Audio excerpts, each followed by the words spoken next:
Is veiling good or evil? Let me first define veiling or hijab.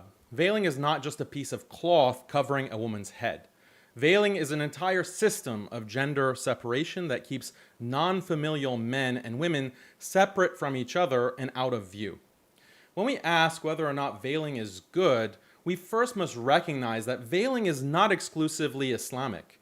Nowadays, Muslim women are primarily known for veiling, but of course other religions have a history of veiling.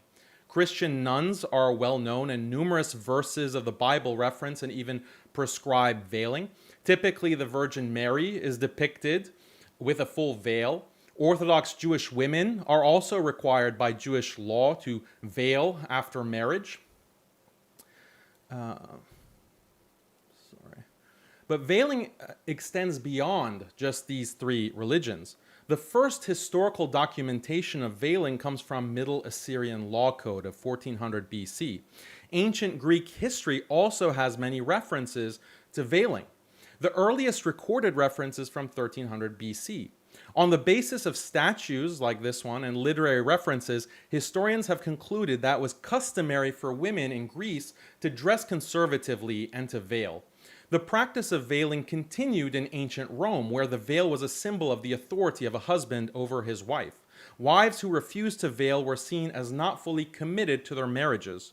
One historical example from 166 BC involves a magistrate named Sulpicius Gallus who divorced his wife because she had gone out in public without the veil.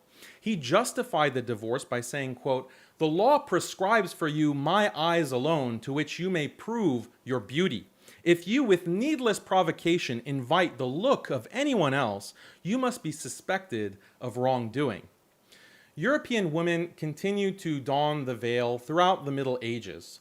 In Asia, too, we see numerous cultures historically practiced veiling. Contrary to popular belief, veiling didn't enter Persia via Islamic conquest. Centuries prior to Islam, the ancient women of the Persian dynasties would veil. In the Indian subcontinent, early Sanskrit sources refer to the avagunthana, which means veil or cloak. The 5th century playwright Sudraka mentions how married women were expected to wear the veil in public. Pre-Islamic Indian art and statues also depict women in veils. Some form of veiling is found in all the Indic religions, including Jainism and Buddhism. Moving eastward, the Sui and Tang dynasties in China had their women wear the mili. This Chinese garment has been described by historians as, quote, burqa-like, because it draped over a woman's head and extended to her feet, covering the entire head, face, and body, except for small breaks in the fabric to allow the woman to see. So let me just switch out of the presentation. Okay.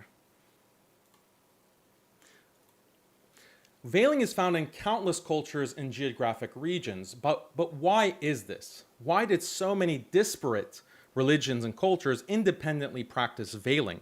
If veiling is just a patriarchal social practice invented by evil men to subjugate women, why did so many cultures independently invent the same evil practice? The answer is that veiling, this system of separating men from women, is biologically rooted. Human nature itself calls for veiling. That's why we see it practiced with the same basic form and purpose all over human history. Veiling arises from a biologically rooted instinct called mate guarding. Mate guarding refers to any kind of behavior which prevents a male from reproducing with others.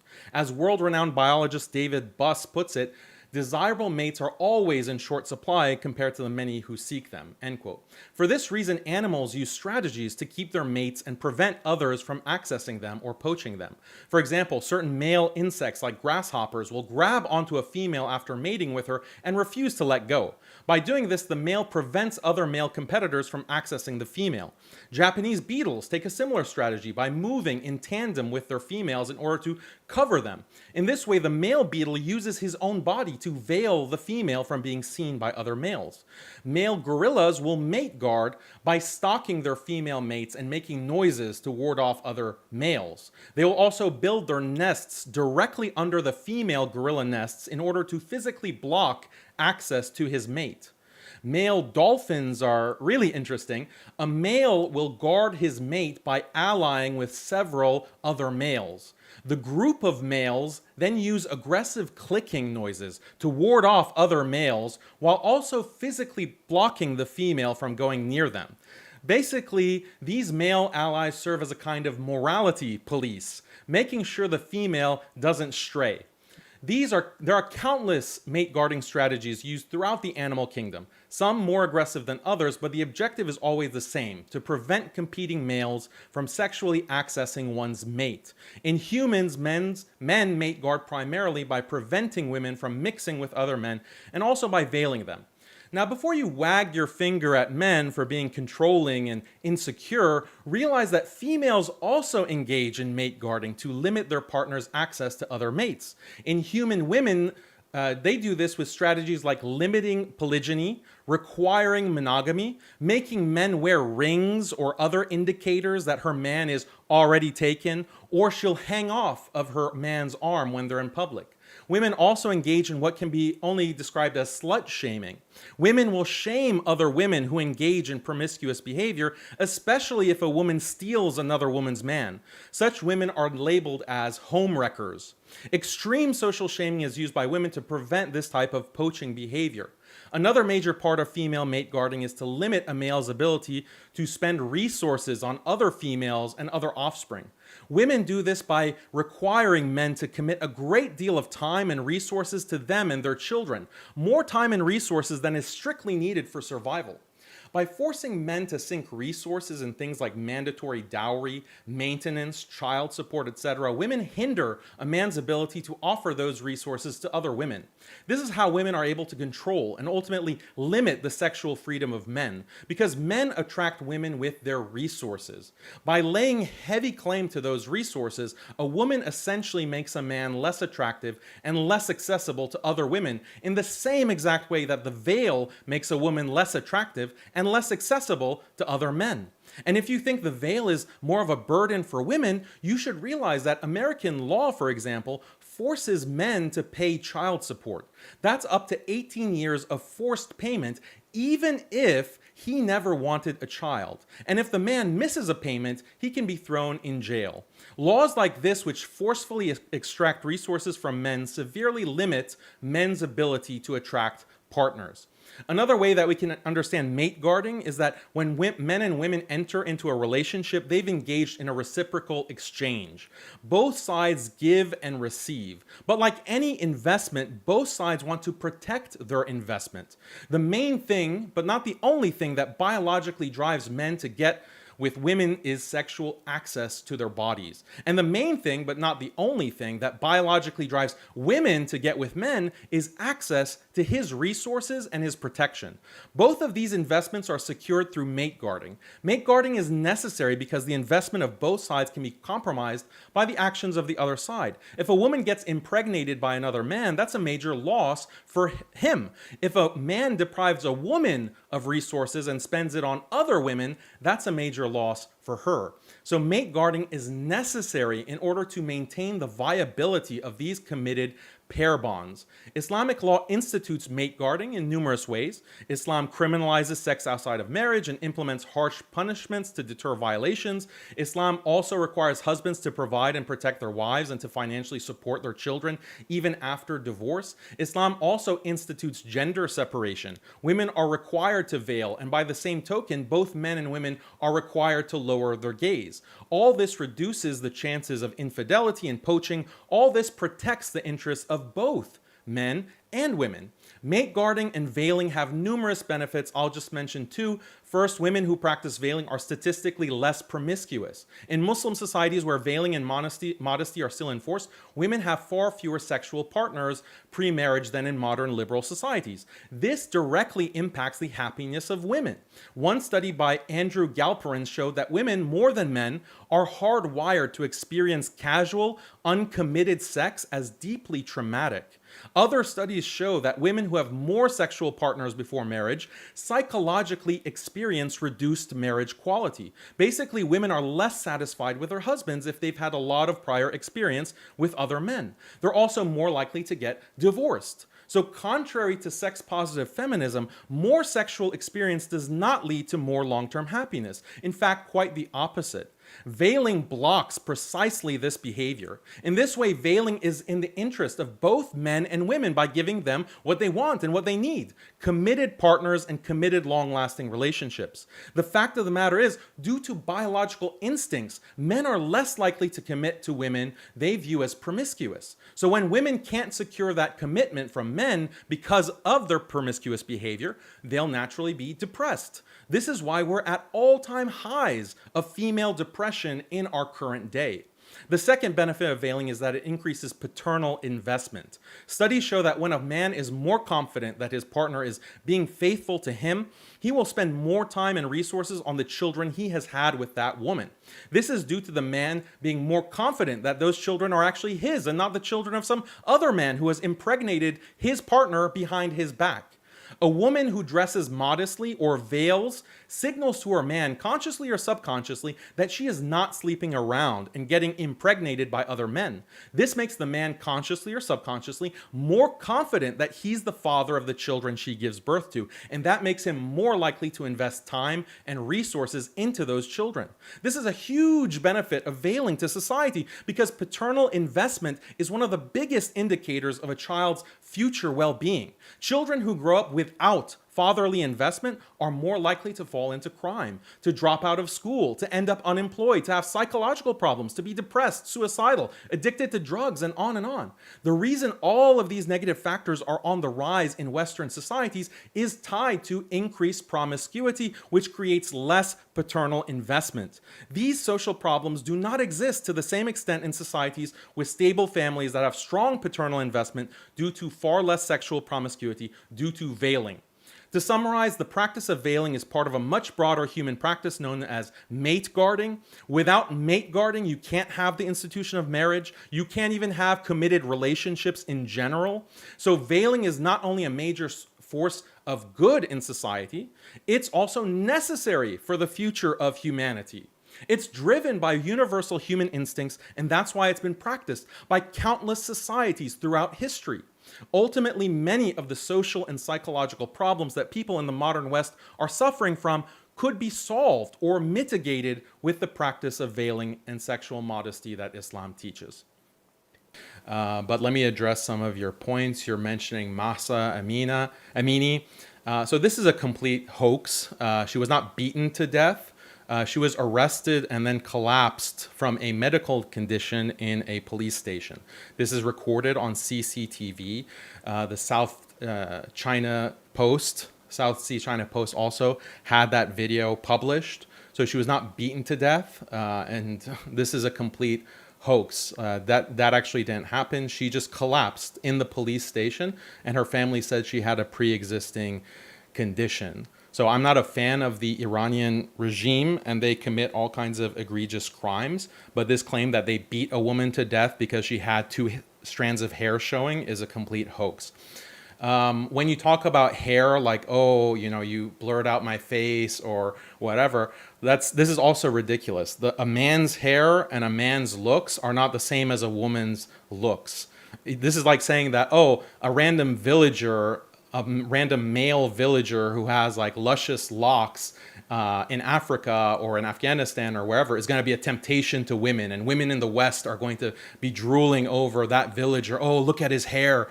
There's a fundamental difference between what's attractive in a man and what's attractive in a woman. This is something that's biological, and none of your feminist cliches address that fundamental difference. You claim that there was a fatwa for raping prisoners. I didn't even understand that. I don't know where that comes from. So please give me a source, an academic source for that. That sounds completely ridiculous. Women burned in a madrasa in Saudi in 2002. So yes, there was a fire in a women's school, But the way that you characterized it is completely false. The religious police didn't say that, oh, we have to burn these children to death because they're not wearing the hijab. That wasn't the situation. Go actually read the official reports. The religious police just made a mistake because they didn't realize the extent of the fire, so they delayed the evacuation.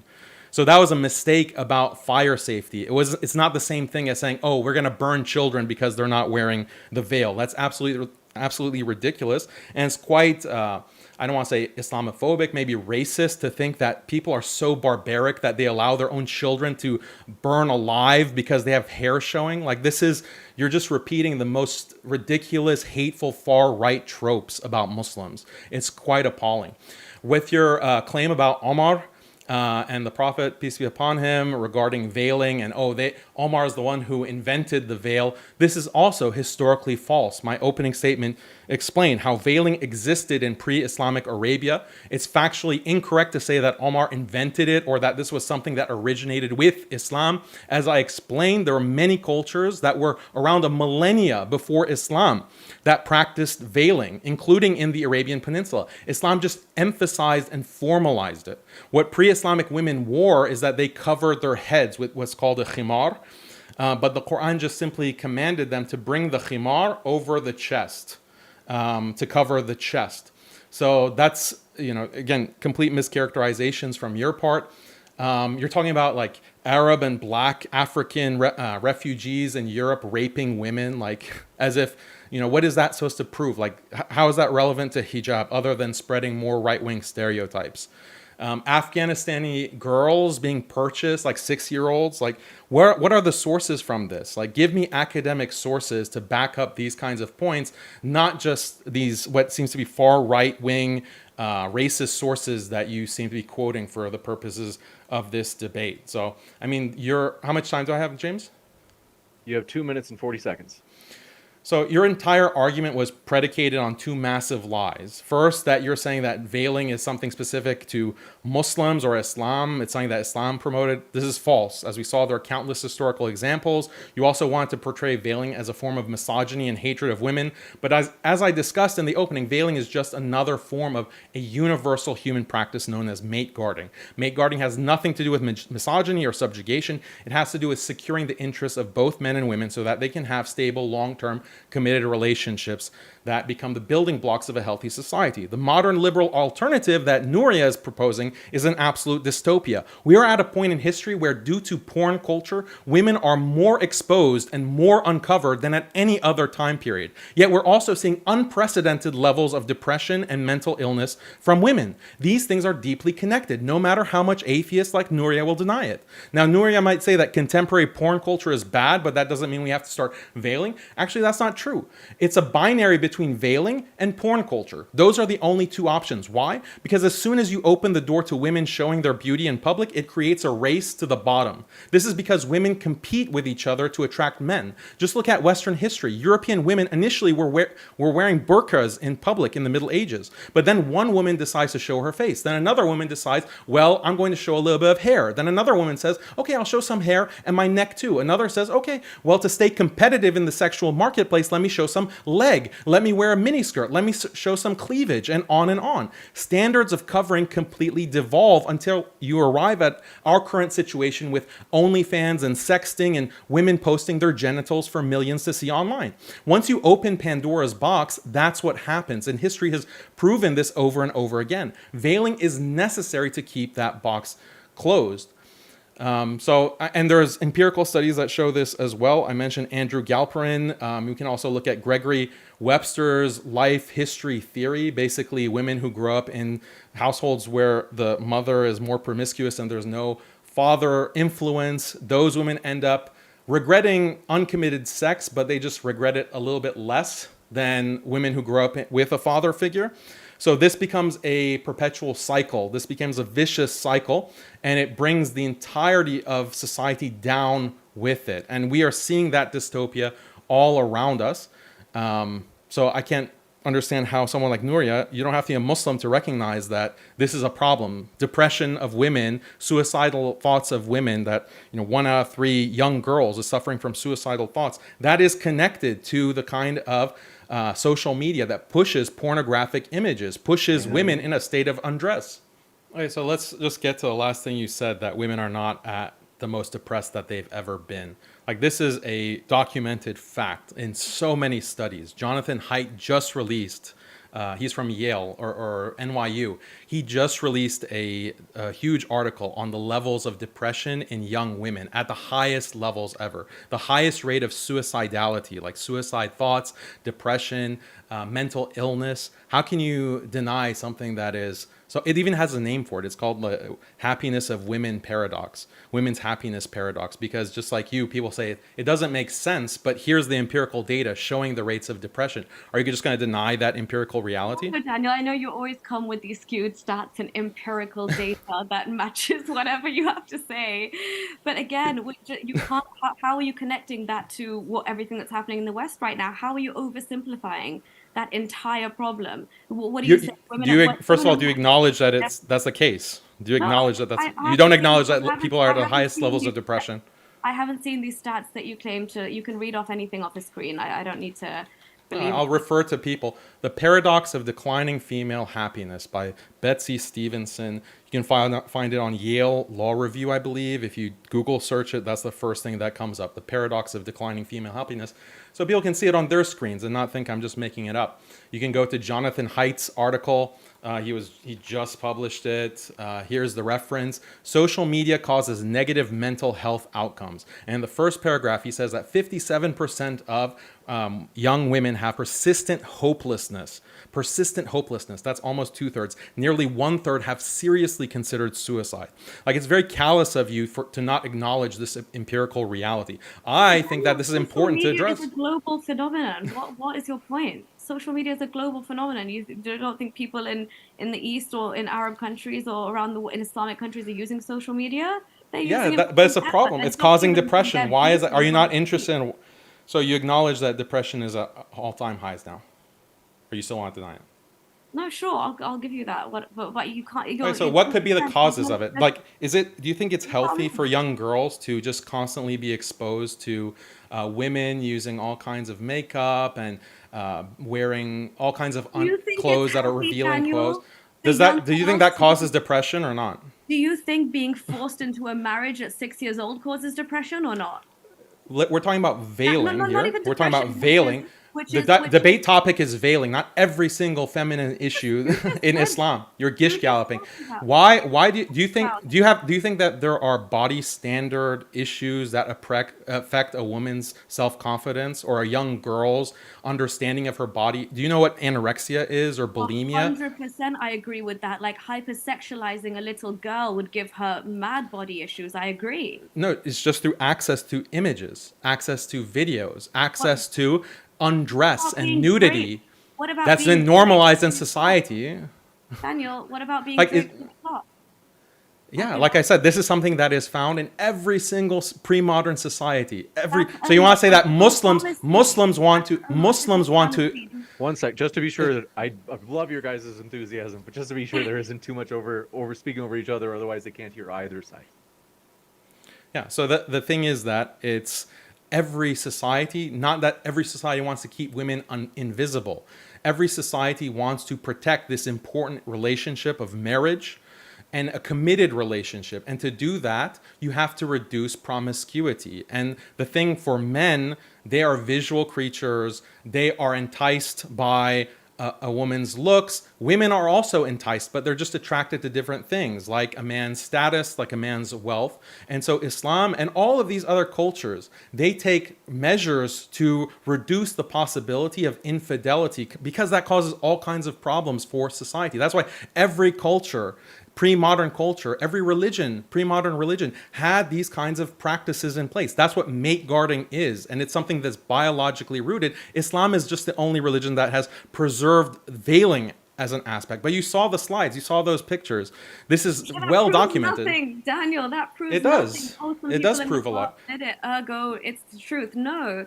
Also, it's funny you mentioned depression, right? Let's talk about depressive. My point with it, but just to respond to what you said, my point with showing those that historical practice is to show how common it is. It's not something that's specifically Islamic. So you can't depict this as just crazy Muslims who did something so bizarre and irrational based on their revelation. No, it's something that has a logic to it. It's something that many people independently discovered and practiced. That's the whole point of that kind of argument. And it's not a traditional fallacy. I've never even heard of that. Appeal to history fallacy. Have you heard of that? Maybe look it up afterwards. Daniel, it's like saying loads of people discovered and participated in slavery doesn't make it right or okay, or that we should bring it back. So That wasn't again, my argument. yeah, it was. You literally just said that. The argument, let me just repeat it. You have Okay, this can we get on to the huge. depressive point as well afterwards? Let's not forget that. The which point? The depression point. Okay, sure. The argument is that this is something that has been practiced. Actually, you can make an evolutionary argument as well. I don't accept evolution, but as an atheist, do you accept evolution? Yes. Okay, so why do you think certain practices like mate guarding are found universally? They're found universally because these are things that, according to the evolutionary biologists, increased Procreation. fitness. Daniel, Yeah, it's increased fitness, right? So it increased gene fitness. preservation. Yeah, Procreation. exactly. So it was beneficial to the organism. Mate guarding is beneficial as a sexual selection strategy. And if you read David Buss and all of these other biologists, they say that these kinds of, like the jealousy that a man feels when his wife goes and touches and talks to and flirts with another man, that is biological. It is something that That's has fine. developed because, Right. according to these biologists, evolutionarily. So there is actually an argument to fitness that you as an atheist have to contend with. Why did this kind of practice evolve in human beings? Why is there this biological instinct that humans and many other animals have to guard their mates, to veil their mates, to shield their mates? Why is that the case? You have to explain that. You can't just wave it away as a fallacy. Daniel, so much crazy stuff happens in nature. Some moms eat their babies, some mate and then kill their partner. Okay, some rape the other. Like, there's so much whack stuff happening. Those things are not evolutionarily fit. No, They're not passed down in the same way as certain major practices or certain other define major. Define phenotypic. major. How many empires need to have veiled for you to think it's major enough? Like, this is. All of them, all of them. Oh, well, all of them have not veiled, so then your argument falls Well, flat. the history actually shows that many of them did. A high proportion of them did. And you see this in the animal kingdom. Like, all of that is evidence that you just want to wave away. Like, if you say that mate guarding is invalid, then how can you protect a relationship? Like, how can you have a committed long-term relationship when men and women can just cheat to their heart's content with no But in consequence? Islam, you can cheat, and it's just How? legalized. How? You can have 4 wives. That's not cheating. That's marriage. It's legalized cheating, right? You get 4 No. wives. Your wife doesn't get the same thing. You've trapped this one woman. yet Women you don't want to have your- multiple male partners. They want to have one high status partner. That's not true. That is. Yes, it that's is. not true. It is. Do you know what hypergamy is? I know what hypergamy is. Yes. What is it? What is it? If it is when you basically want to marry up and you want to meet a man who has more to offer than you economically and socially. Right. So But are again, men no, hypergamous? Daniel, let me talk. You haven't let me speak in a long time. Okay, I need to counter some of your points. There's the thing you said about depression, right? There was a study done on a 2020 study on the motives behind the veil done by the Journal of Research in Personality. Okay, it was carried out by Illinois Institute of Technology, University of Reading, a child and adult therapy center in Saudi, and Cardiff University. Okay, and it showed that if a woman freely wants to wear a veil, it is positively associated with life satisfaction. Research shows that when people have autonomous motives, right, they feel positive emotions. The study comprised of 542 women from Saudi and 249 in Iran. Women reported more negative affective experiences wearing a veil when feeling like they had no choice in the matter. Perceiving no choice in wearing a veil consistently related to worse affective experiences. Wearing a veil to avoid social disapproval showed overall lower life satisfaction. How many Muslim women in Muslim countries, Daniel, can say the commandment to veil is truly and purely their free and fair choice? You want it to be a requirement anyway, right? But we So, see so women in the West are required to cover their chests and to cover their genitals. Do they feel like this lack of a choice is causing them trauma, is causing them to have less authenticity or identity? Daniel, how are you comparing that to the hijab? Honestly, It's a force. go It's forced. You have to. Are you advocating to a nudism, nudist or do you place agree? if you Or do want you to. agree there You are can go, nudists, right? But no, yeah, no. of course. You can Women go to cannot a bare their chests. No, it's illegal. you can Women go to cannot bare certain. their chests. They cannot show Oh their my God, genitals in public. Daniel, have you ever been to a music festival in? No, that's a silly question. You probably haven't. You But studied listen, law, right? You yes, know that nudity, public nudity, is illegal, right? You know that. there's certain places where, of course, you're allowed to No, do no. it. Answer: In, is it illegal or not? Is in the UK? Can you go? You're in London or something? Can you go into to the streets of London bare chested and showing your private parts? Is that legal, or will the police force you to cover up? no, we have topless protests here. Welcome to the 21st century. No, no. In general, like without like a actual zone for a protest, can you just go out into the street and bare your chest and genitals? Yes or no? No, not like that. No. Oh, okay. So are women But traumatized by that? Are but women traumatized by that? no, Are British women traumatized? Why not? They're being forced. Their choice is being taken away. no, Daniel, that's not. That's a non sequitur. That makes no Yeah. sense. Sure. Okay. No, I knew you were going to say that a hijab is an extra piece of clothing argument. That makes no sense. But listen to this. Oh. Okay, we talk about depression. You are stifling a woman's individuality completely. Do you know that every single research journal on depression states that expressing individuality and creativity, allowing yourself to dress how you want, expressing yourself can help with depression.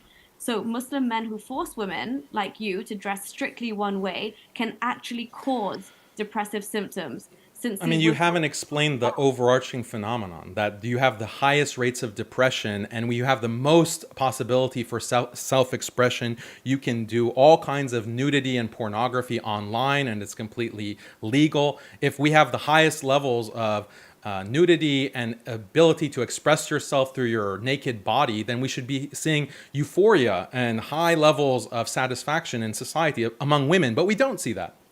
Why? But that's you assuming that the West is absolutely perfect, and I don't concede that it is. But I'm No, not. that's not, I didn't say that. Yeah, no, but you're saying that that mental health here is so bad, therefore Islam.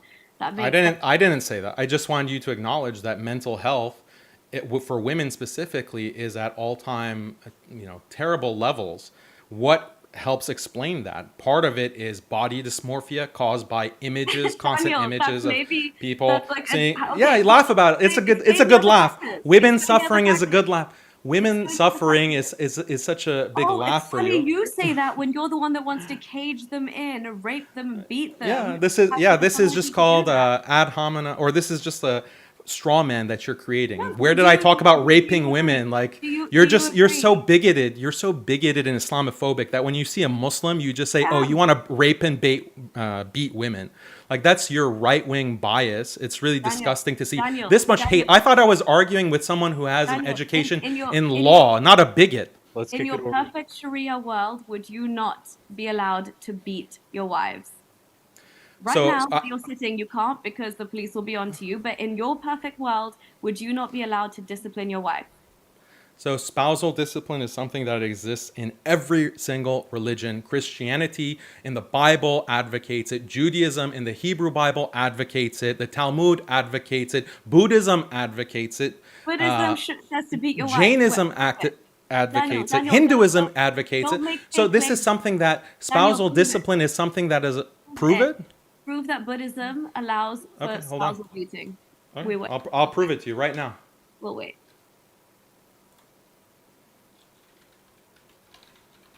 Want to remind you folks, our guests are linked in the description. That includes the podcast, as Modern Day Debate puts all of our debates from YouTube onto the podcast, and we link our guests, including Daniel and Naria, there as well.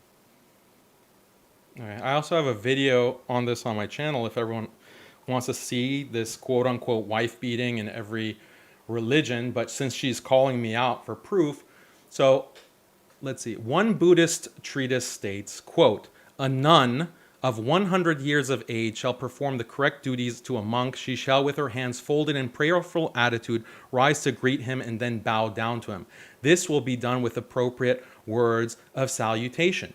Train your girls actively alert to cherish the husband always, not to that man who brings her every joy she offers slight. Not will a good wife move to wrath her husband by some spiteful word. And she reveres all whom her husband honors, for she is wise, deft, nimble. Up betimes she minds his wealth amid his folks at work, and sweetly orders all. A wife like this who with her husband's wish and will complies, is born again where lovely divas dwell."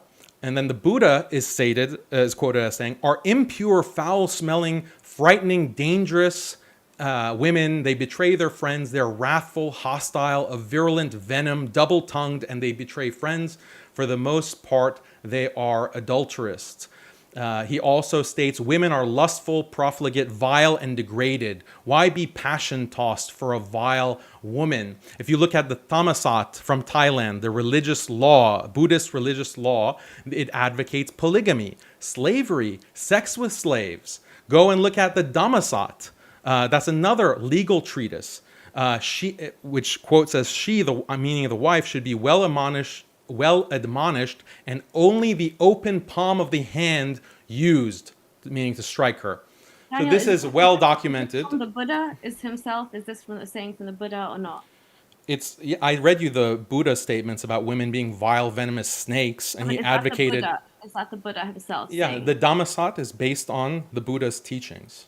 Yeah, but is that a quote from the Buddha himself, or is that? You asked for a Buddhist text, an authoritative Buddhist text, and I gave you more than one. Buddha advocated it the way Muhammad did, but okay. The Buddha advocated leaving women entirely. The Buddha advocated abandoning your wife and your children for the sake of achieving nirvana. That's what the Buddha, Zen Buddhism is advocating, leaving your family for that purpose. So it's actually more than beating. It's like you can leave your family to starvation. So I mean, do you think that whatever people want should be the law?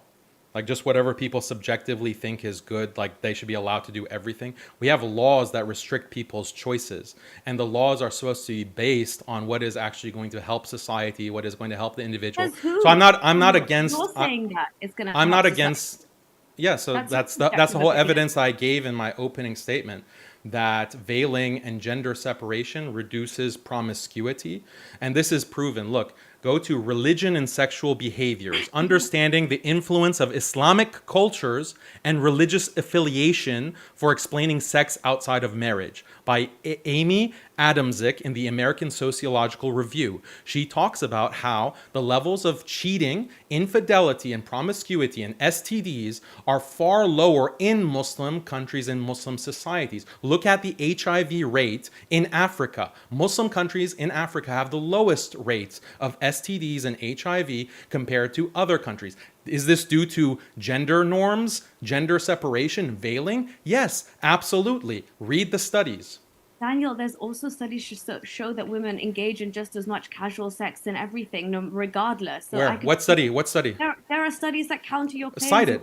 No, you're just saying that, but you haven't bring the study that is countering my claim. Okay, let me get your entire argument, right? You try and make patriarchy this thing, and you use all of this modern data and try and manipulate it to fit this one constraint in history where patriarchy was the leading phenomenon, and it has been for many years, but you can see that every society is moving towards a more egalitarian one. What you are trying to do is stifle half of the population and take us back to 1400 years ago, where I know you're not ashamed to say, you mentioned it very lightly today, harsh punishments, but I know you're fully for the hudud punishments. You're even for child marriage, which is crazy. But this is gish galloping. You want to bring every topic and not give me a chance to respond. You want to accuse me of advocating rape. No. You're accusing me of advocating for rape, child marriage, beating. You want to bring everything in the kitchen sink.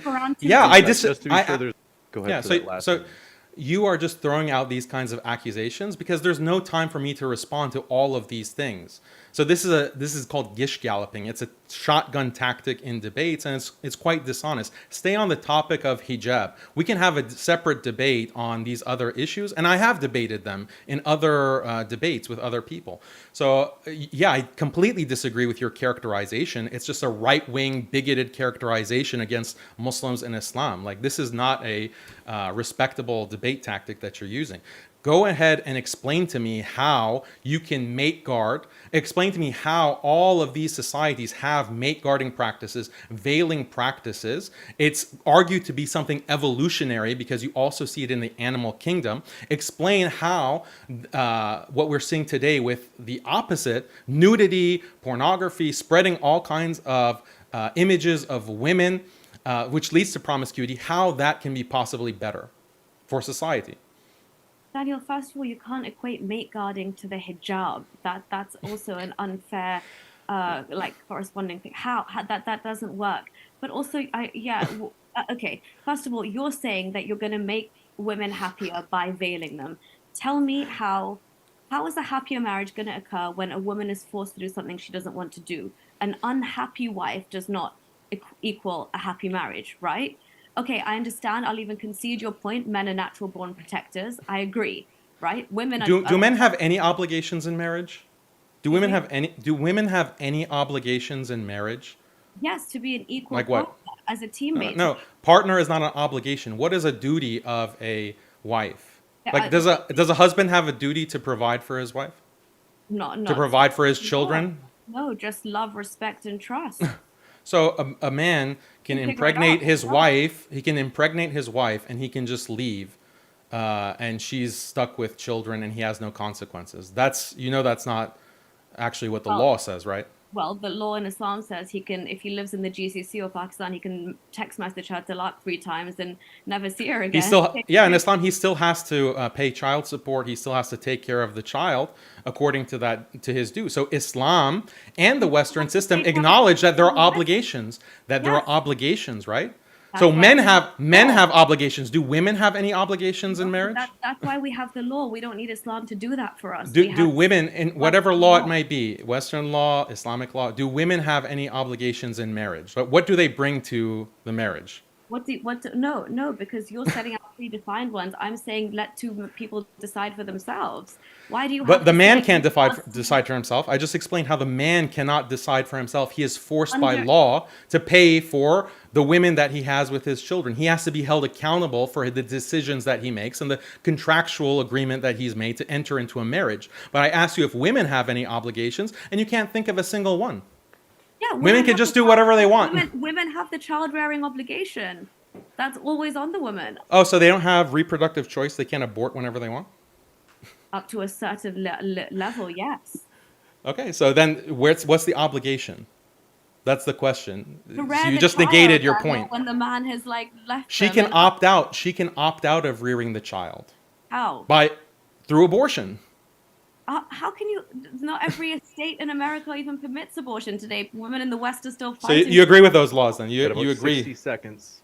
That women should not be allowed to abort, or adoption? She can just give them up for adoption. Well, what do you mean give them up for adoption? The woman, if she doesn't want her child, she can abort.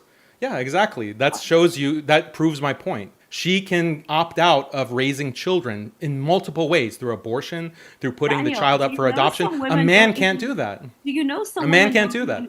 Do you know some women don't even know they're pregnant until the 7th month sometimes? Do you know? And that's way past the date of abortion. Do you know how many complications? It's just weird to me that as a man, you're sitting there and saying women have it so easy and we have all these. A man has all of these obligations that he is obligated to because of the marriage contract, but you can't think of one obligation that a woman has. No, how dare you sit there all smug because Islam has given you absolutely everything that you want. Absolutely everything. Exactly. No, it's no wonder that you follow. You can't even think of one thing that a woman is required to do in a marriage. A man has all of these obligations according to you. Agree. Besides, How is that bearing a fair? child How and is being that the fair, partner, she Nuria? has a How is need. that That's why I never- Got to equality? do this. I hate to do it, but we How is have that to go into- equality? we do have That's to the go into very the Q&A. definition of equality. It's We have to helping go into you. the because Q&A. you're not- Equality I means hate that to a do it, woman. but- all right, I hate to do it, but just because we have so many questions, I do want to move as fast as we possibly can. We do have a limited time.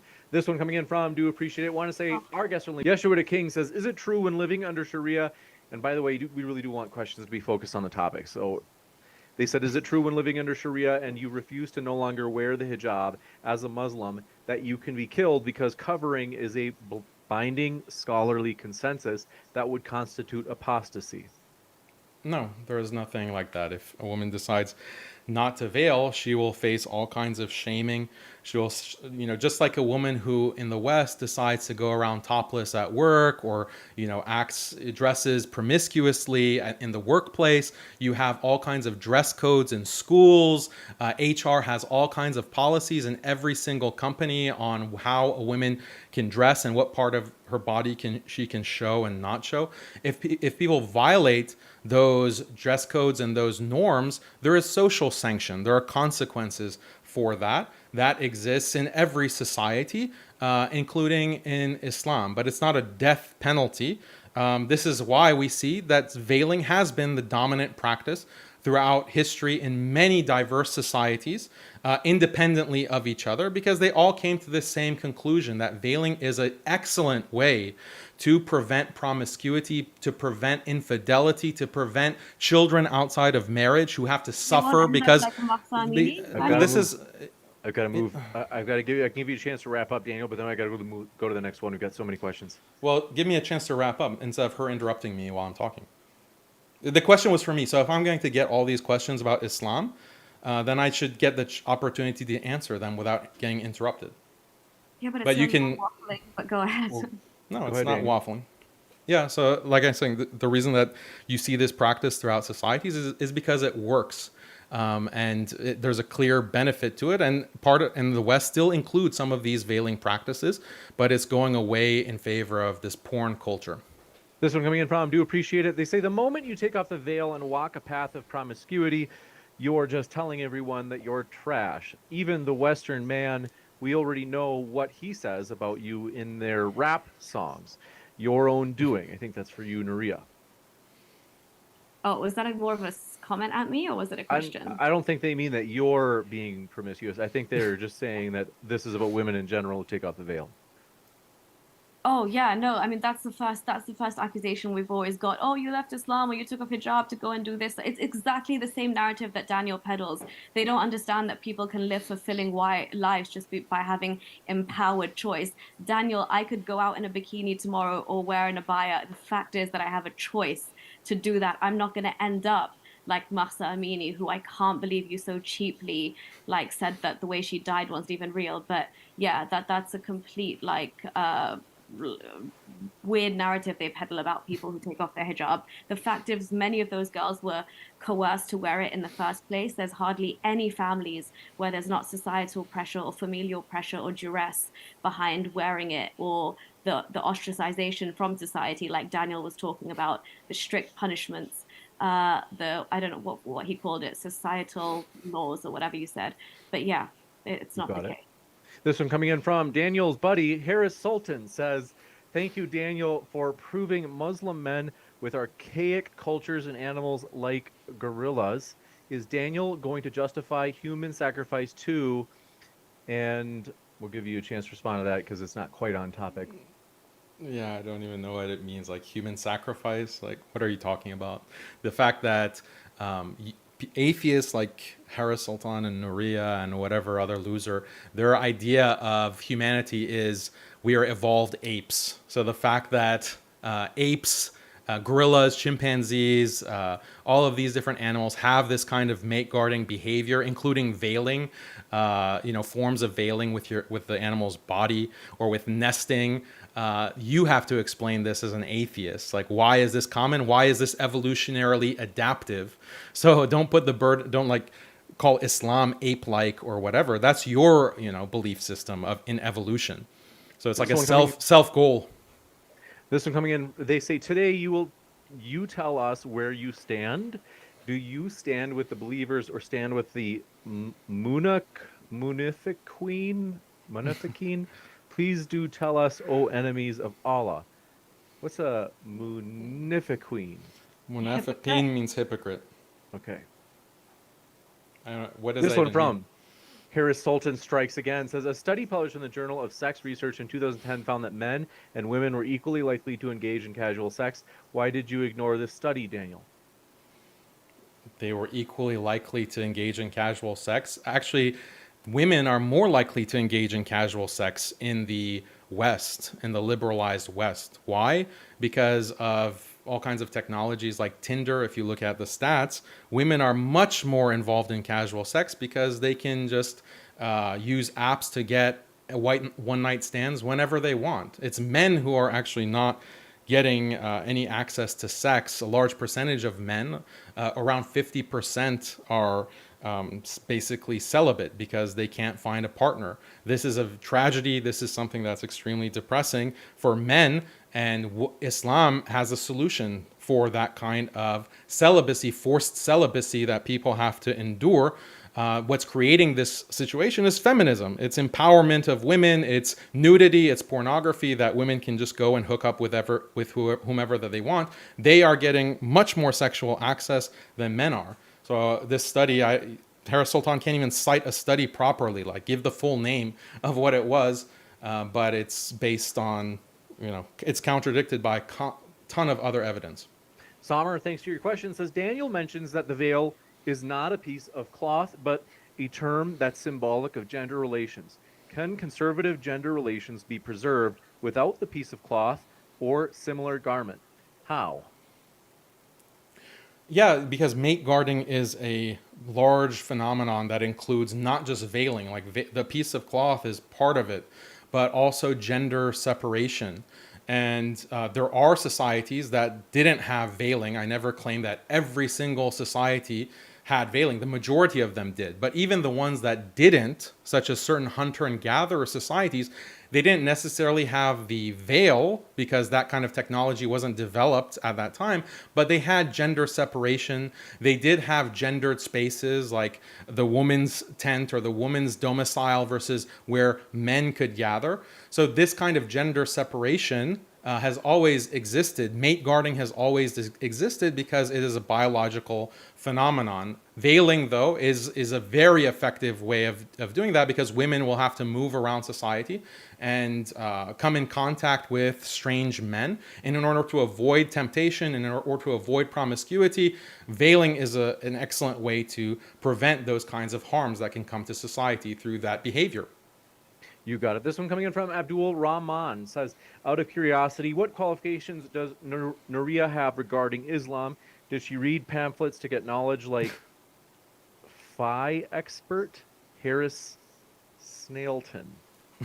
I don't know what Phi expert means. Fiqh expert?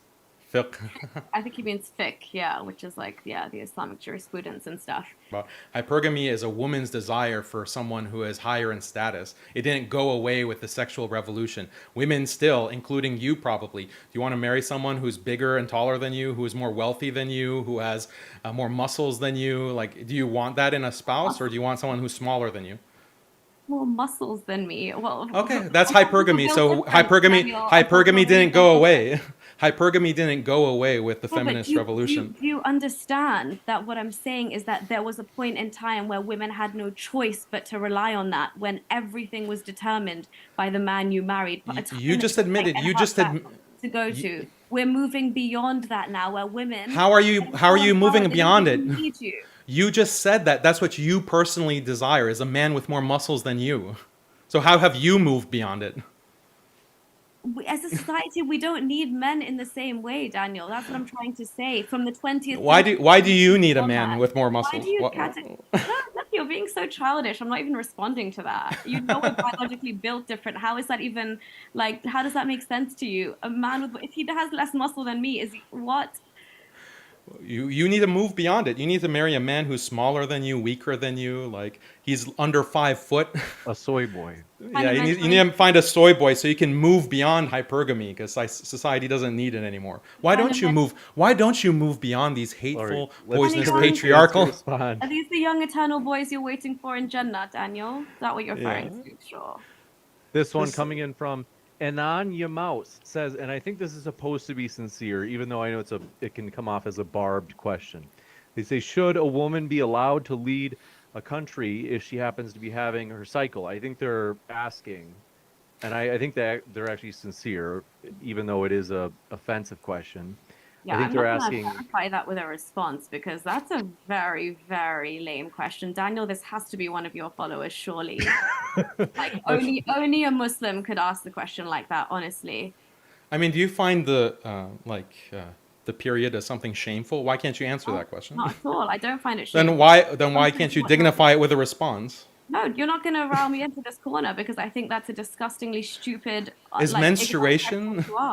You Why? find It's a practical question. You find it impure and unclean, Daniel. The rest of us don't. It's natural. No. Again, welcome. Yeah, it is natural. You're the one who said you don't want to dignify it with a response. Yeah, I agree. It's natural. It's something. Oh, if it's natural, then why are women considered to be less religious because of it or have less iman?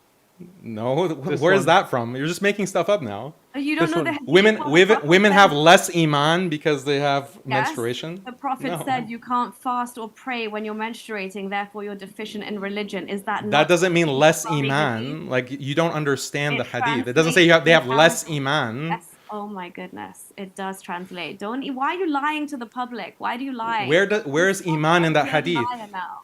Point out iman in that hadith. Do you even know Arabic? We can end with a more one that's more friendly. They say Hakeem Jai, appreciate it, says, Nuria, you are a brave woman. Best wishes, sister. Oh, thank you. And no, Daniel, I don't need to know that colonized language. Thank you very much. What I'd like to do is, Nuria, if you have to take off, totally understandable. Like I said, I'm sorry that I broke the promise of wrapping up when we would be wrapping up. Okay. So that's my fault. I apologize for that. I had all these technical problems. Totally understandable. I can assure you, like I said, let's make a deal, Daniel, that when Nuria's not here, I'm sure you won't take jabs at Nuria, and you'll just stick with the questions from the actual people in the chat, because there are plenty of questions that you can take jabs at instead of Nuria. Do you promise, Daniel, or are you doing taqiyya? I won't mention you. I'll mention feminism probably and liberalism, but that's what I always talk about. So. Okay, cool. Anyway, this was fun. Thank you both. Thank you very much. Appreciate it. All right, bye. Take care. Thank you. Thanks, Nuria. Appreciate it. Have a good night. Bye. And I have to be fair, Daniel. Some of these questions are probably going to be barbed toward you. And Apostate Prophet, one of your greatest rivals, and says, Daniel, numerous research suggests from Langford, Defar, and Gilliand find that sexual repression and shame lead to hypersexuality, lower happiness, lower confidence, and possibly even increased crime. How is that good? Can you give me the reference again, like the article? Yeah, they said in parentheses Langford, and then Defar, so it's Dhuffar, and then Gilliand, which I think is it's a little, my eyes aren't as good as they used to be. I think it's Gilliland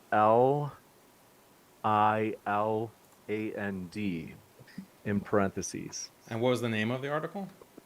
He didn't mention that, but he said that they find that sexual repression and shame lead to hypersexuality. In other words, you know what that means. And lower happiness and lower confidence and possibly crime increasing. That's all he gave me.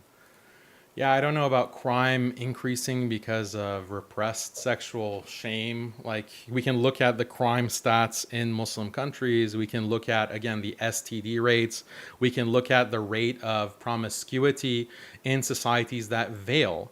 So I'm not seeing that where this study, Langford, Defar, and Gilliand, I'm still trying to look for it, where it says that this leads to increase in crime, and you can have hypersexuality in the confines of your marriage in Islam, and it's been shown that conservative couples have more sex in their marital relationship than single liberal people. So this is something that has been established empirically. And when you look at veiling societies in particular, again, go to Amy Adams-Zick, the study that I studied. It's a very broad study looking at many different countries, Muslim countries, Christian countries, and so forth. The levels of infidelity, cheating, STDs, all of these negative associations that come with promiscuity, the negative factors that come with promiscuity, those are decreased in Muslim societies. And I'm not claiming it's just because of veiling, it's because of this entire system of gender separation and stigmatizing basically casual sex, stigmatizing infidelity, and backing it up with social shame and stigma and so forth. You got it. Thank you very much for this question coming in from Harris Sultan. Says, Muslim men equal beetles and gorillas, in parentheses, or I should say in quotes. He says that this is a quote from you, Daniel. I don't understand. I don't understand it either. The beetles, like these are just examples from the animal kingdom. Many examples, like with insects, with mammals, with reptiles, like mate guarding. It's just unbelievable that atheists have no clue about these basic facts about biology and the animal kingdom, but they claim to be evolutionists. So they know that, okay, yeah, people are evolved from apes, but they literally know nothing about the animal kingdom or apes themselves. So it's, I think, own goal whenever they bring up chimpanzees or apes. The whole point of citing these animal studies is to show that there's a biological basis for these kinds of practices. Islam is not just imposing something that is unheard of or that is something deleterious or bad for women or men. It's a practice. If it were bad, if it's something that were problematic for the benefit of an individual woman or for a family or for a society, then why did it spread? Like, why was there such a dispersion and spread of the genes for mate guarding? Like, the evolutionary explanation is that mate guarding is adaptive, it brings fitness. That's why it's spread throughout the animal kingdom and throughout human society. So the burden is on the atheist to explain how evolution went wrong, how, you know, all of these evolutionary processes went wrong to create a situation where something that is bad for people is actually adaptive and is creating fitness and has evolved.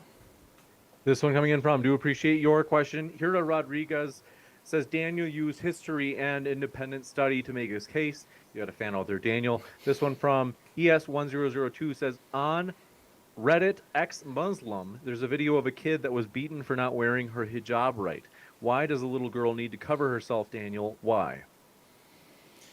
I don't know what that video is or what it's referring to. Like, if someone is getting beat for not wearing hijab, yeah, that's like violently beat, then that's a problem. And I don't necessarily endorse like physically hurting someone. But again, like, these things are exaggerated into hoaxes, as we saw multiple times in this debate. We need to actually see the facts. Like, you're saying someone was spanked, like a little girl was spanked. How do we know it was because of not veiling? Like unless you're just completely against any kind of discipline, like any kind of spanking and what have you. Okay, that's a separate argument. But, you know, many societies accept spanking. Even American Western society has had that notion of discipline for children, for a spouse, for whatever. This one from Sheikh Dawood says, do veils protect Muslim women from being sold by their family members to other Muslim men for temporary marriage and sex, in parentheses, muta? I'm not an expert on the requirements of muta marriage. That's a Shia thing. I'm not Shia. So this one from Nancy Abdelrahman says, Daniel is the Islamic Elliot Rodgers. Who's Elliot Rodgers? Some incel radical. You got it. Yeshua the King says, was my pre-debate super chat received? I think I read that. Last Theos, I'll double check, says, did mate guarding fail with Muhammad, who married an 11-year-old? I don't know what that's supposed to prove, like, again, child marriage, minor marriage is something that we're going to debate on this channel very soon. And it's something that, again, has been practiced throughout history, in every pre-modern society, basically, every advanced civilization, Roman civilization, Greek civilization, even extending into Asia, Chinese civilization, Japanese, just it's so ubiquitous. So we have to get into the details of that. That's not what this debate was about, but I have to answer this question every single debate. Why? Because these NPCs can't think of like one or two objections against Islam, and they just spam it over and over and over again. You got it. This one coming in from Lathios. And I do want to say, folks, I gave that question to Daniel, like I said, because I also gave a very offensive question to Nuria, but we do want to redirect it so that the questions are on topic. Lathios says, did mate guarding, we got that. Abdul, thank you very much for your question. Got that one. That was one we read to Nuria earlier. This one says, thank you. Okay, that's not quite the type we're looking for. Hira says, if the hijab becomes a target for assaults on Muslim women, should Muslim women be given the choice to abandon it, Daniel, in order to maintain their safety? If what happens? If the hijab becomes a target, or in other words, people are using it as a target for assaulting people. Oh, okay. Then should women have the option to remove the hijab for their own safety? There have been scholars who have said this, and I think it's valid. If there's an imminent danger that a Muslim woman is going to get assaulted, if she wears the head veil or the hijab, then there is a dispensation. She can avoid wearing it if she has to, like she has no choice, because the priority is to preserve your life and to preserve your physical well-being. That takes priority over the hijab in Islam. So scholars have given that fatwa or that ruling that yes, if that's the situation, and that's like a conditional, you have to see if that's the conditional, that's the case. If I'm going to wear hijab, I will be attacked. There is a high chance of death, which in certain countries, like in Central Asia, when you had communism and these communist regimes, yeah, you literally would be killed if you wore hijab. So in that kind of situation, it becomes permissible to not wear it. You got it. This one from Daniel Alvarez says, when Harvard... Okay, it's more of an attack. This one says, be happy. Okay, that's another attack. Apostate Prophet says, Daniel, numerous... We got that one. Hello, says Apostate Prophet. Nobody asked. All right, this one from Yaha Osman Wait, says... speaking about Apostate Prophet, like I did bring up some more studies on this. So...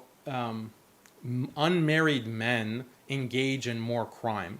So the biggest predictor of happiness and avoiding crime is actually being married. When men get married and they have children, they don't engage in crime. So societies that encourage marriage and facilitate early marriage result in less crime in society. So this has been cited in numerous articles, like, is marriage the key to long-term happiness? This is an article you can Google, is published on Medical News.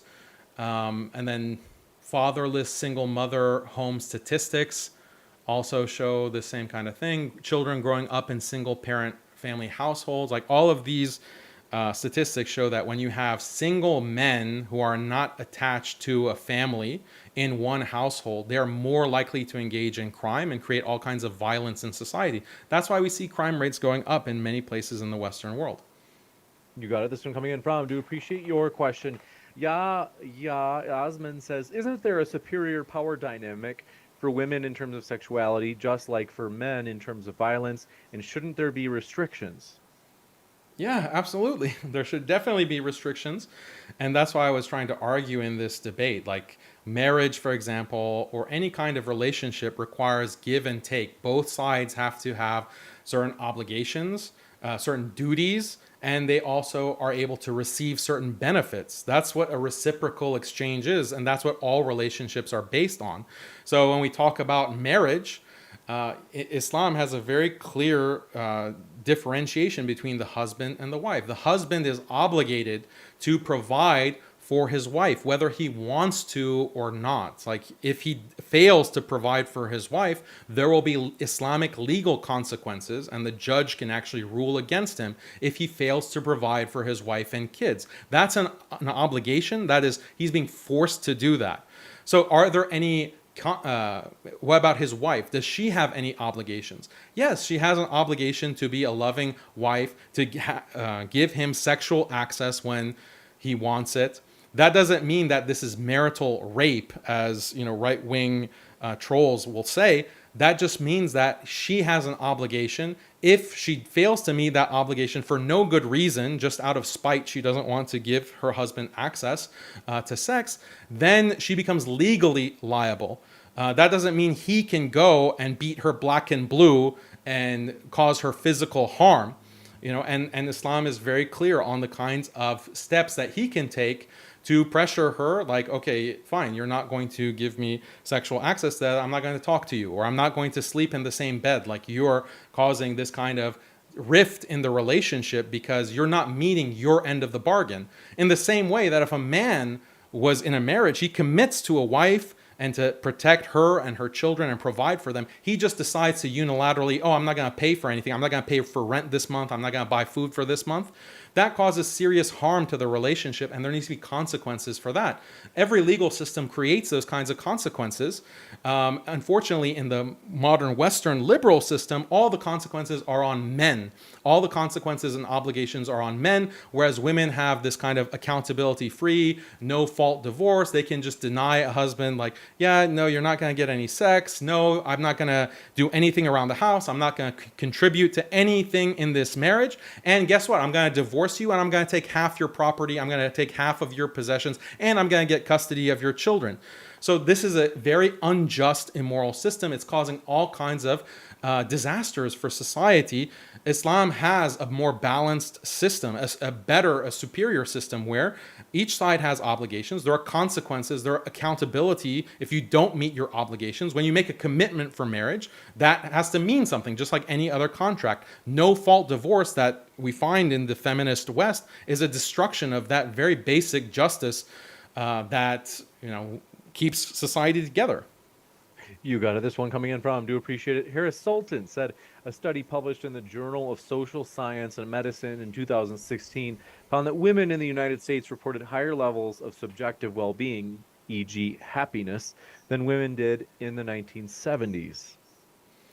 Yeah, again, like there are so many studies that are showing this epidemic of depression, epidemic of suicide, epidemic of all kinds of negative subjectivity that people feel. Like, go to Jonathan Haidt's article that I just cited in the debate. It was published 2 or 3 days ago, and it shows the shocking levels of depression and suicide that is affecting women. So one study that I haven't looked at is not going to contradict all of that other data. You got it. This one coming in from, do appreciate your question as well. Sammy Veda says suicidality does not mean oppression. Men and women both have increases in depression. That's not oppression. Yeah, it is oppression. When people are committing suicide, why? Why are they suffering from such debilitating mental health crises that they want to kill themselves? When you see a society of people that at a high rate are trying to kill themselves, like if you see 50% of people are killing themselves, a normal person will think, well, there's something wrong in that society. Something has been affecting these people to drive them to such an extreme consequence. And it's most likely someone is pulling the strings. Someone has introduced something to society that is oppressive. Oppression just means that you are preventing people from pursuing what they naturally need. People need loving relationships. People need loving, committed, long-term relationships. People need family. Women often have this desire to reproduce. They want children. These are all biological needs that people have. When you strip that away because of all kinds of social policies, because of all kinds of ideologies like feminism and liberalism and so forth, atheism, then people are going to be more and more depressed. This is the paradox. They have more freedom, they have more choice, but they're suffering from all kinds of mental health problems. And that's because people need more than just choice. Yeah, choice is good. It's good for people to have free choice, but that's not the end all be all of life. Sometimes you need a family, sometimes you need marriage, but that requires a restriction of free choice. And that's what Islam offers, but people want to criticize, oh, Islam doesn't allow 100% free choice, 100% unlimited kindness to women, etc., etc. So these are criticisms against Islam, when this is exactly the solution to the kinds of depression and suicidality and problems that we find in these Western societies. This one coming in from Harris Sultan says, I got that one. This one from, Samir Farsain. Sorry that I missed your question for Nuria before she left. So I'm sorry about that, brother. I meant to catch all the questions for Nuria, but I did miss yours. Sorry. Jared Ball says, how would depression among Muslim women be measured at any given point in history or today? I think it would be, go ahead. We're just looking at the statistics from today. That's the basis of the stats that I'm citing, because obviously the metrics are not going to be the same if you look at historical societies. So that's an unknown.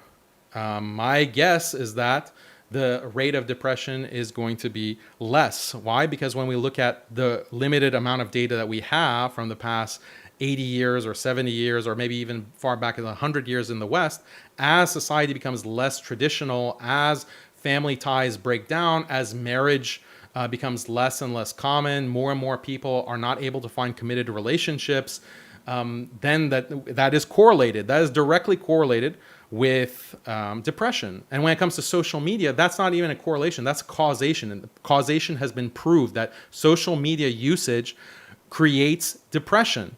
So if we just extrapolate based on those trends, then we can say that other societies were not committing, this level of suicide, weren't committing this kind of drug abuse. Drugs have existed in human society for a long time, but we see all of these metrics going up astronomically, and atheists just want to put their heads in the sand and they want to ignore the problem and keep repeating the same cliched talking points about, oh, freedom is so wonderful, it's the answer to everything. You got it. This one coming in from, do appreciate your question. Chongo says, is it possible that Muslim men are just bad at meeting women? Are the veils compensating for something? Thank you for that question. Muslims are marrying much more than non-Muslims. Muslims and Muslim societies have far higher rates of marriage than current liberal societies. And it's not just, in Muslim societies, it's quite high rate of marriage. The vast majority of women are married by the time they reach 30, 35. And men also, it's a very high rate of marriage. So this is not like some kind of point against Islam. It's a point in favor of Islam that we can actually get married in a much simpler and easier way, whether it's through arranged marriage or family network type of marriages. And Muslims have experience with this. Unfortunately, what's happening is that Muslims are adopting feminism, they're adopting liberalism, and they're westernizing. And now we see marriage rates in the Muslim world are dropping. And this is a big problem that needs to be addressed, actually. But the problem is with feminism, with liberalism, if we continue to be traditional religious societies, including the West, if the West returned to a kind of Christian traditionalism, or maybe even became a Muslim society, marriage rates would go up because Islam and these religious traditions protect that institution of marriage. You got it. This one coming in from Harris Sultan again says, rape happens in nature as well. The whole point of creating society is the betterment of humans, not to have quote unquote survival of the fittest. Yeah, so this is funny for an atheist to say, like, we don't want survival of the fittest. Like, what other morality do you have? Like, what other moral system are you appealing to?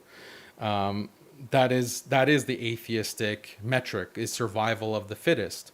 But that being said, you find all kinds of practices in nature. That doesn't mean that they're most fit. Like, so yeah, you do find organisms that will eat their own offspring, but it's not something that is proliferating through reproduction. It's not an adaptive trait, because you can have dysfunctional behavior in nature, you can have anomalies in nature, But when it comes to these kinds of practices that are so common, they're not anomalous. It's not just a one-off. It's something that you see in every single species or the majority of species. Then you have to explain that and explain why that is evolutionarily adaptive. You got it. Thank you very much for this question coming in from Samir Farsain. Says we got that one. Samar Rao says Daniel argues for pair bonding in humans but defends men having multiple wives. How do you square that circle, Daniel? Yeah, so just because a society is polygamous, which by the way, 93% of human societies have been polygamous, according to the Ethnographic Atlas, that doesn't mean that every man in society has multiple wives. The actual rate of polygyny in any given polygynous society is anywhere from 2 to 5%. So the vast majority of men are in the kind of pair bond. But when you have a polygynous society, there is leeway for the men who are high status to have up to 4 wives. And that is a very important feature of Islamic societies and these other traditional polygynous societies that is lacking in the liberal West. Instead, men who are high status in the liberal Western society cheat on their wives. They are polygynous, but outside of marriage. So you have all of these baby mamas, all of these groupies, all of these women who are sleeping with the high-powered politicians and the actors and the sports athletes, professional athletes, and this is a stain on society. If you had marriage or multiple marriage polygyny, then those high-status men could have multiple women, and that gives a lot of benefit to society overall. You got it. Thank you very much for this question. Coming in from Jared Ball says, Daniel, if you don't support evolution, why is your comparison for quote unquote mate guarding based on primate behavior? So it's not just based on primate behavior, it's also based on a wealth of historical data. So I don't need to rehash all of that. But the problem, why I bring in evolutionary argument, is that when you engage in a debate, you have to argue on the basis of common ground. So when I debate these atheists and these liberals and these feminists, they all agree with evolution. So, okay, let's take an evolutionary argument that you agree with and see where the logic leads, see where the conclusion leads. And this is where, the certain atheists have trouble reconciling the empirical facts and the scientific facts of, supposed evolution with their liberal morality, with their liberal worldview. Because the natural world is very illiberal. The natural world is extremely illiberal. It's anti-liberal, it's anti-feminist. And so this is a huge contradiction and clash in the worldview of atheists. And they never want to confront that and honestly engage with that. And they just engage in hand-waving tactics. And no matter what you try to tell them to explain that, look, you're being inconsistent, they don't want to acknowledge it. So that's why I bring it up in all of these debates.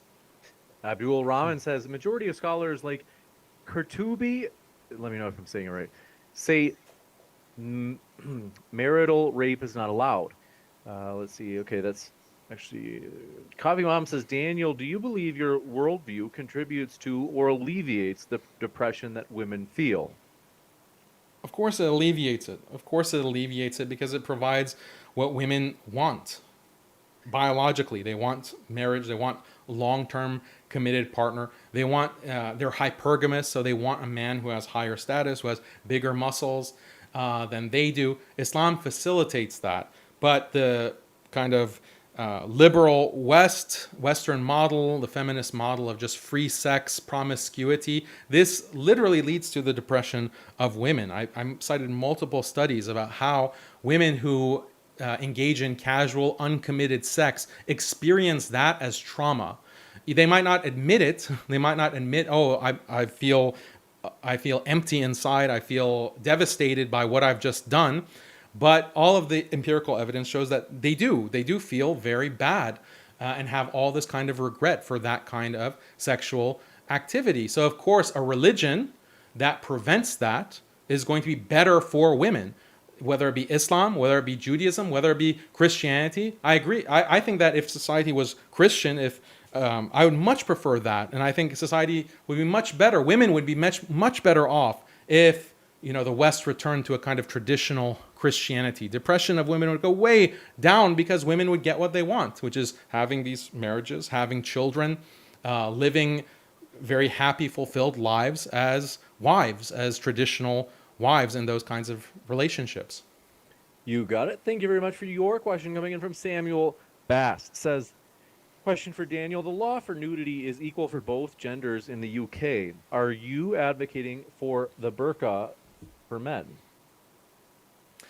Well, as I said, like, men and women are different. Their attraction, what they offer in a relationship is different. What men seek from women is different from what women seek from men. So these are very clear biological differences.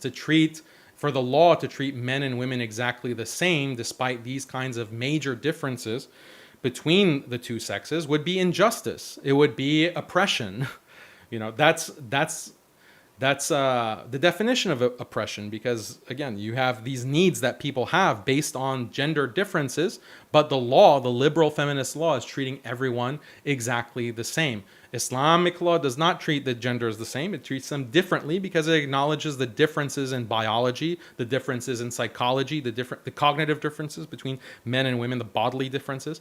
So this is something that Islam acknowledges. Other traditional religions have historically acknowledged, but unfortunately, traditional religions are suffering from amnesia, and they're just liberalizing at a rate that's unfortunate. Islam is the holdout that is sticking to its traditions.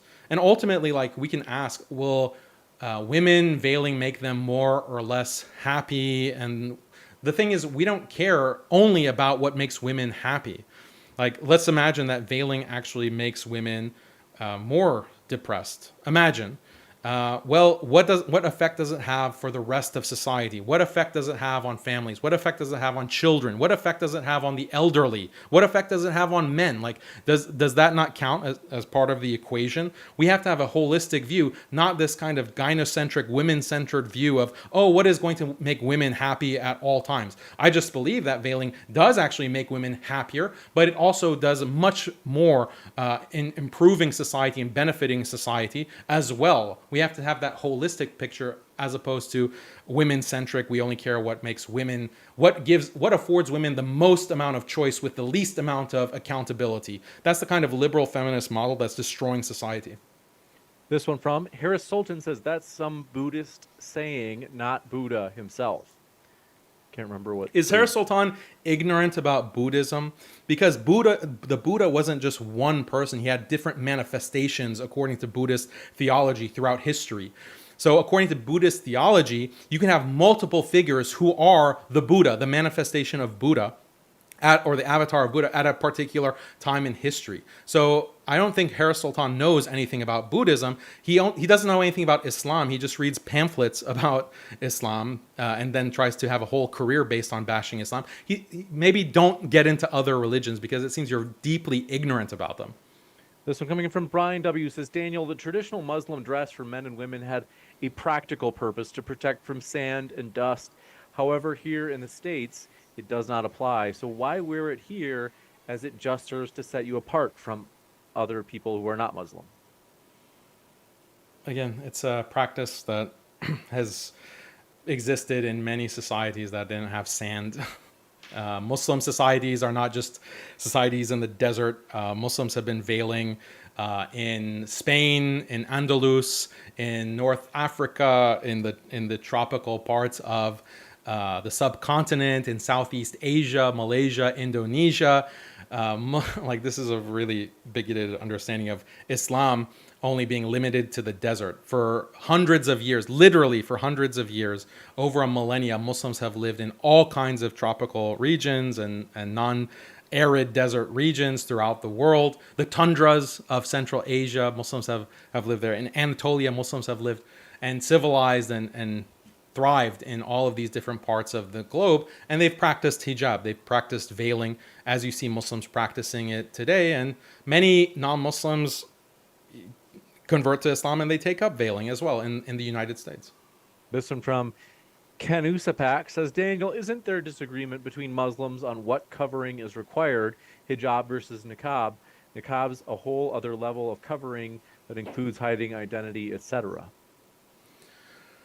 I think there's more consensus, or there like the majority opinions are do advocate for veiling the niqab more than just covering the hair.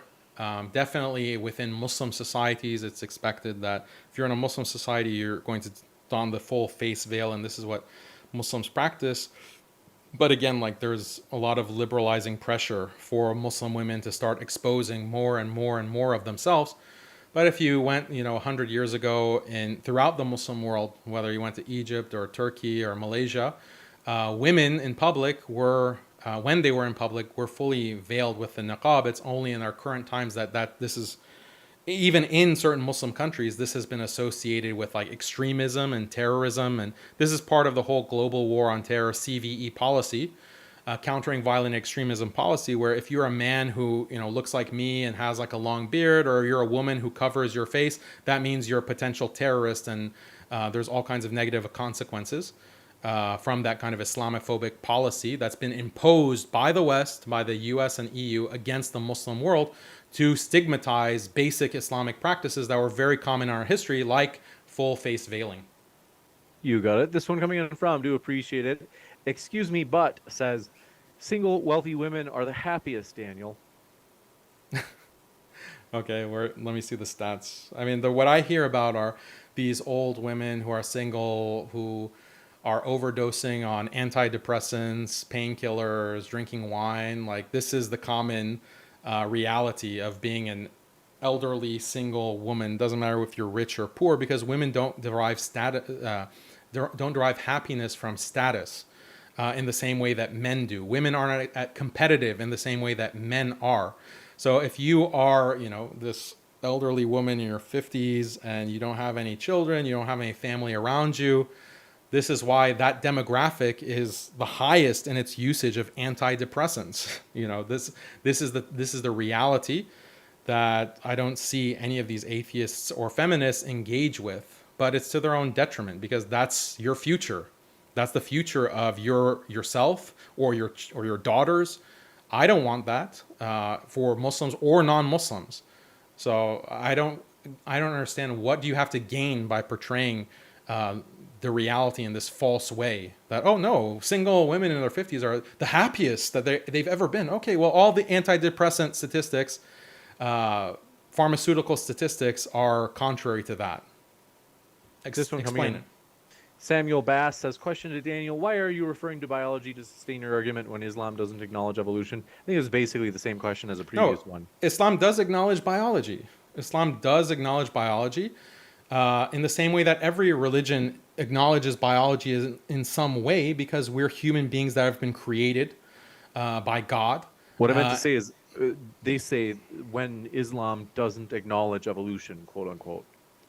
Yeah, so I'm just trying to distinguish that we can acknowledge biology as Muslims. We can acknowledge biology. We can acknowledge the animal kingdom. We can acknowledge all of these natural facts about the world. We can acknowledge history, because this is the way that God has created the world.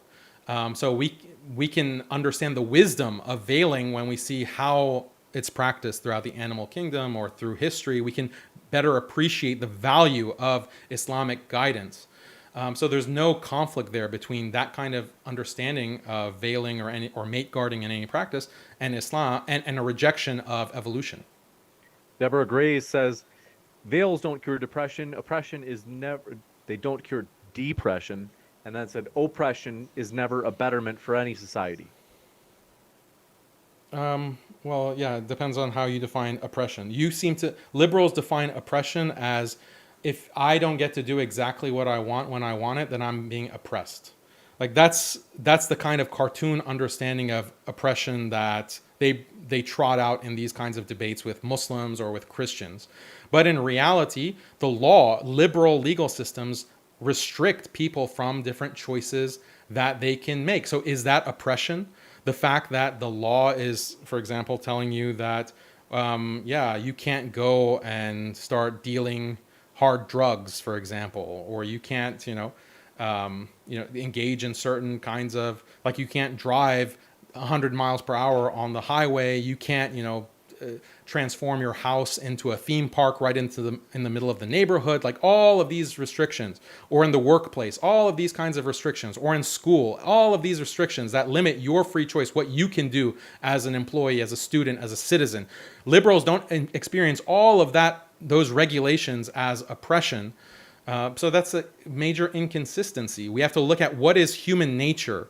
If someone is restricting you from your nature and what you desire, that is actually beneficial for you as a human being, okay, then I'll grant that that's oppression. But it's the liberal system that is preventing people from achieving the things that they need, like loving, committed relationships, long-term relationships, having a family, having a loving family with children, growing old and having the expectation that your children are going to take care of you and not just ship you off. Like, these are the kinds of things that human beings need. So we can objectively ask which system is going to provide or increase the chances of providing for those needs.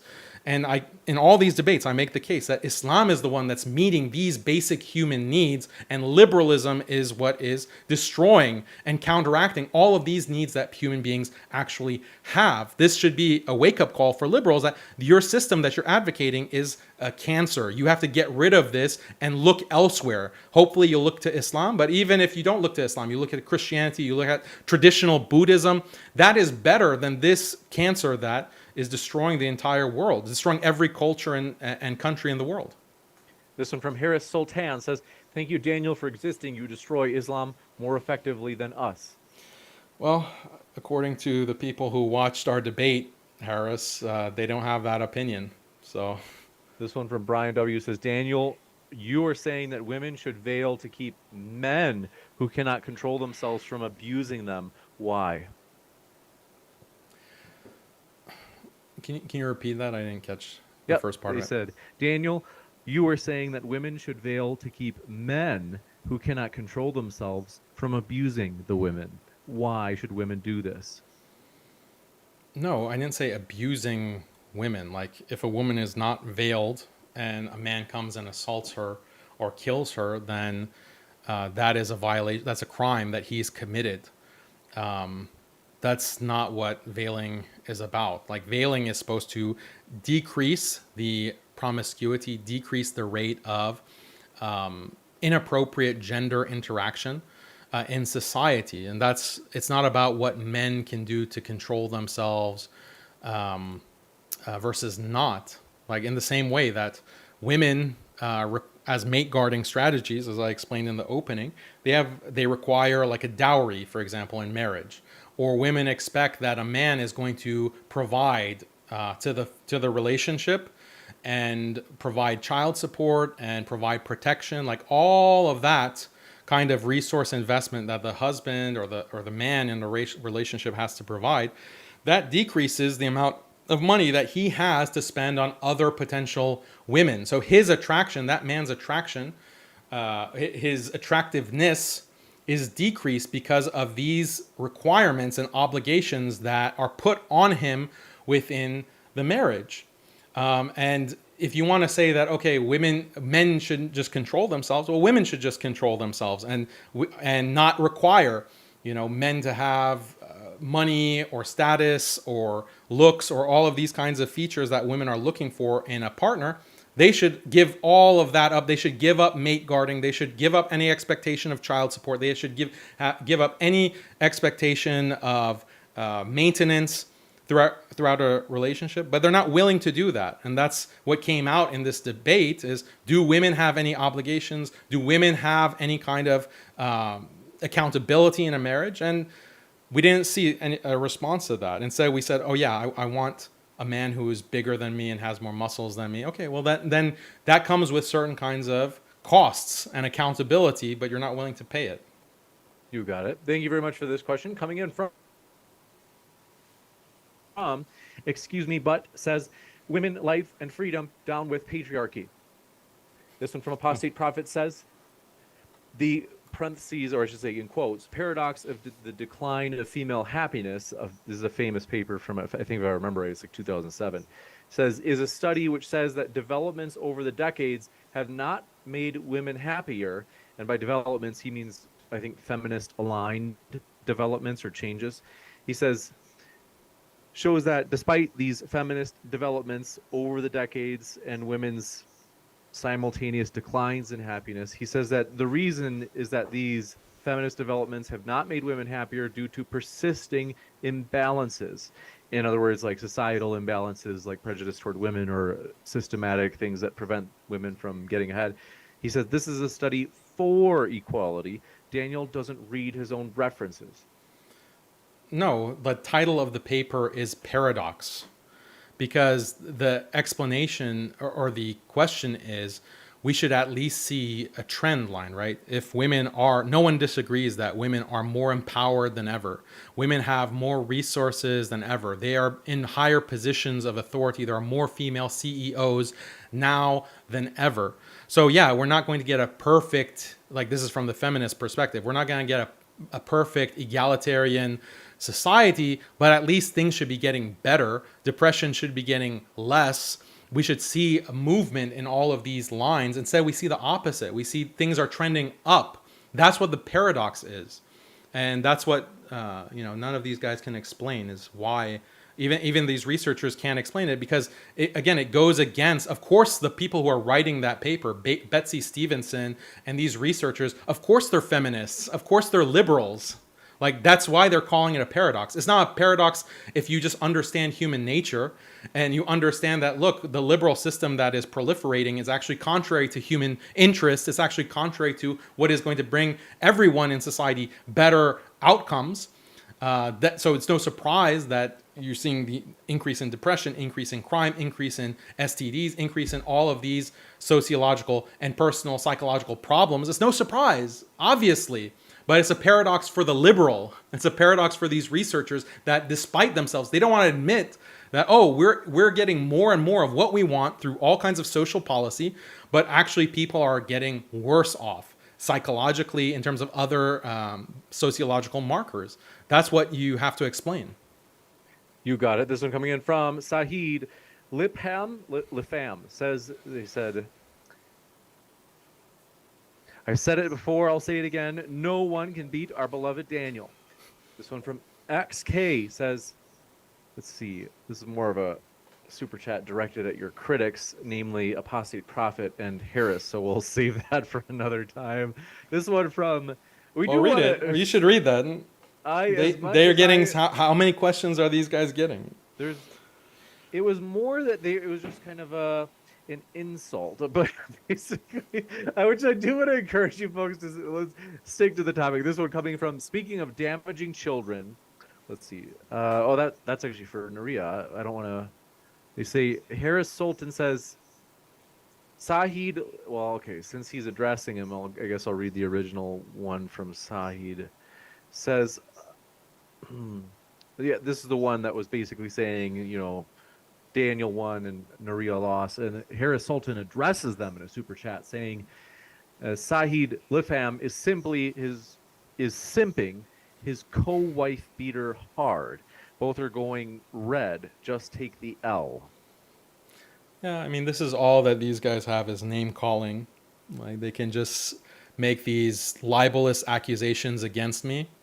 By accusing me of all kinds of criminal behavior. Like, this is how small-minded and ignorant they are. They can't engage in the arguments. They just have to throw out these labels and accusations. This one from Nameless. We got that one, actually. This one from Aziz says, everyone watch, quote, Fareed Responds on YouTube debunking the Apostate Prophet. So we got wars in the comments. This one from Ahmed bin Muhammad says, we got that. That one's for Naria. Mike Tyson says, James, Daniel is speaking over Naria too much. I tried to keep a rough track in my mind. It seemed like it was fairly equal, although I would admit Daniel tends to take as much time as he can. But I frankly would do the same thing. But Silham. Well, like the thing, just to say something to that, I don't try to talk over people or I don't try to interrupt, but like you have to acknowledge that I have a major disadvantage in all of these debates because I'm debating positions that, I don't have home court advantage basically. My opponents have home court advantage because they're appealing to the status quo and the sensibilities of a liberal audience. And even Muslims are affected by liberalism and are sometimes our understanding of what is right and wrong is heavily influenced by liberalism. So I'm trying to go against all of this inertia to try to bring another perspective.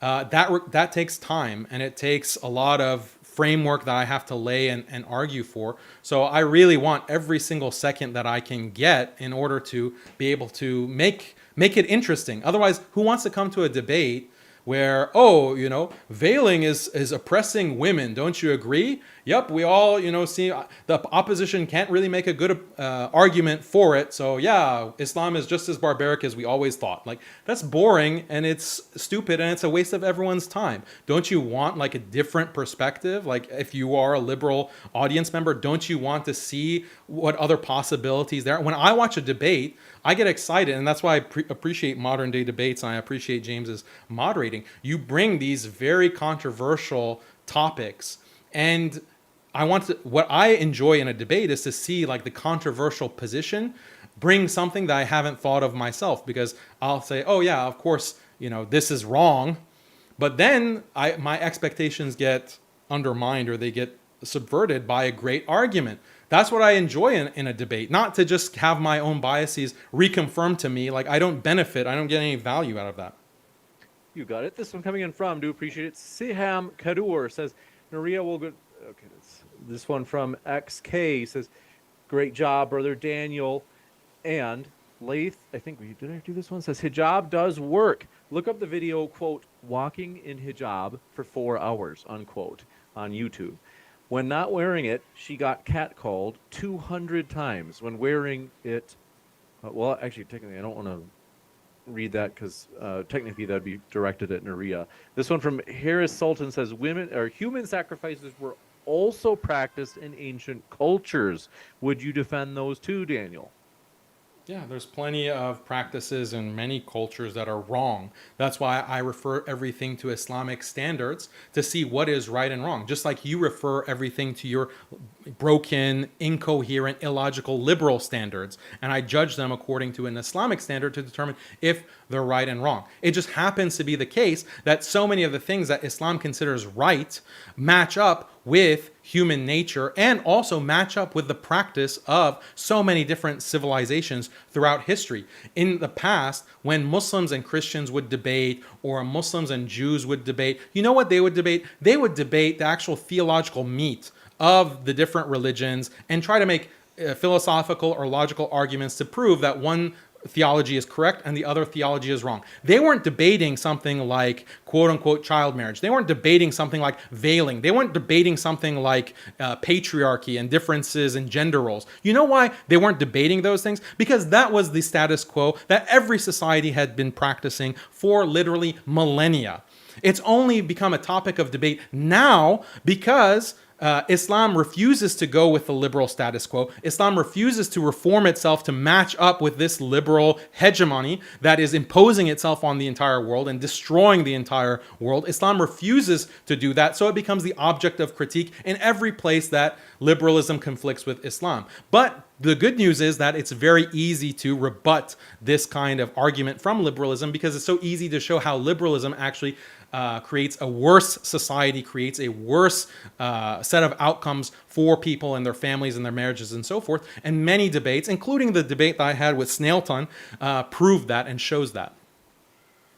You got it. This one coming in from, do appreciate it. Harris Sultan says, no, I quoted a study that you ignored. Proof that Daniel ignores studies that go against his belief system. Yeah, I didn't ignore the study. I responded to it. Try doing that sometime. Aziz says, am I saying this right? Salam? Is it Salam? Salam. And greetings, guys and gals. I look so naive. Okay. They say YouTube search trigonometry sexual revolution. The interview, we can't. Let's see. I just don't want to I do just have a anything. few more minutes, James. You got it. We'll try to wrap this up as quick as possible. In fact, I think, folks, we've gotten past the point at which we told you that we could not take any more questions. So I think that I want to just go for that last few minutes, and we'll let Daniel go. Mahdi, just to be sure, there are so many that came in so fast that just for good measure, I want to be sure that we actually got there. This is, okay, that one was for Nuria. Let's see. Harris Sultan says, Pikachu's favorite pastime is how to come up with new ways to destroy Islam. Okay. Yeah, look how I have to debate Nuria, I have to debate Apus, I have to debate Snailton. Like, I have to debate a team of ex-Muslims in every debate, whereas they have to just come at me. Like, this is not only do I not have a home court advantage on the topic, I also have to go against an entire mob of